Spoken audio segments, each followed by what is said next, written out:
Hola, bienvenidos a Cada libro un alma.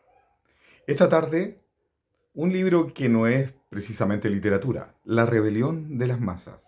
Es un libro de un filósofo español llamado José Ortega y Gasset, que fue publicado en el año 1929, o sea, muy lejos en el tiempo.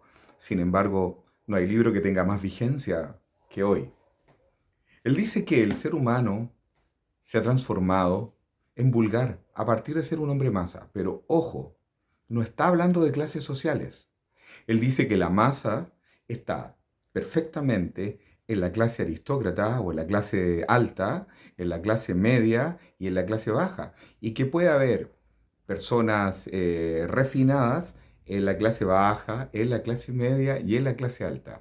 Por lo tanto, cuando él habla de rebelión de las masas, quiere decir sencillamente que hay un gusto que tiene que ver impuesto por la cantidad, no es una segmentación social.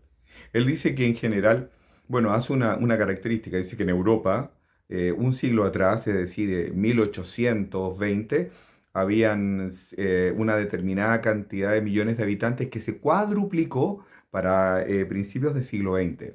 ¿Qué significó eso? Entonces que ha habido un posicionamiento de la masa, insisto, no desde el punto de vista obrero, sino que de la masa mental.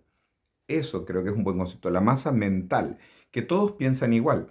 Fíjense ustedes o yo, por ejemplo, que nosotros, ¿por qué? No seguimos la moda en general.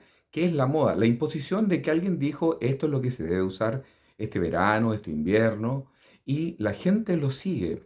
Nadie cuestiona por qué alguien pone la moda. Bueno, eso es una característica de la masa. Desde luego también, no sé, ver determinados programas de televisión, un reality o qué sé yo, un programa de concursos que todo el mundo ve y todo el mundo comenta. ¿Por qué no hablar del fútbol? ¿Por qué no hablar de los deportes masivos que nos entretienen o nos alienan? Bueno, Ortega y Gasset lo dejó claramente explícito en su libro La rebelión de las masas. Y ojo que no llama la revolución de las masas, sino rebelión, porque quiere decir que una revolución es la caída de un sistema de pensamiento y que es reemplazado por otro sistema de pensamiento, una revolución intelectual. En cambio, la rebelión es la caída de un sistema de pensamientos que no es reemplazado por nada. Es decir, caemos en el caos moral o en el caos intelectual. Ortega y Gasset lo plantea en el año 1929 y un siglo después vemos que este planteamiento es intensamente lúcido, porque independientemente de lo que nosotros estemos pensando, esta masa nos iguala, por ejemplo, a partir del uso tecnológico. Todo el mundo usa celulares y todo el mundo se distrae con los celulares. Cuando estoy dando este ejemplo no me excluyo, estoy parte también de esta crítica. Entonces nos masificamos a partir, es como una norma. Fíjense que me voy a permitir leer algunos extractos que me parecen importantes. Por ejemplo, dice, el verdadero tesoro del hombre es el tesoro de sus errores, de larga experiencia vital decantada gota a gota en milenios. Es decir, tenemos que aprender del pasado porque si no vamos a estar permanentemente repitiendo la historia.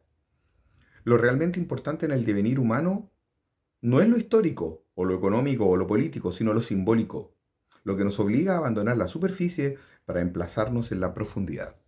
Sin embargo, nosotros no vivimos una época más superficial, o sea, perdón, sí vivimos tal vez la época más superficial de toda la historia. Por lo tanto, ojo con eso. Los invito a leer a José Ortega y Gasset. Es un libro pequeño, pero muy interesante. La rebelión de las masas. Nos vemos la próxima.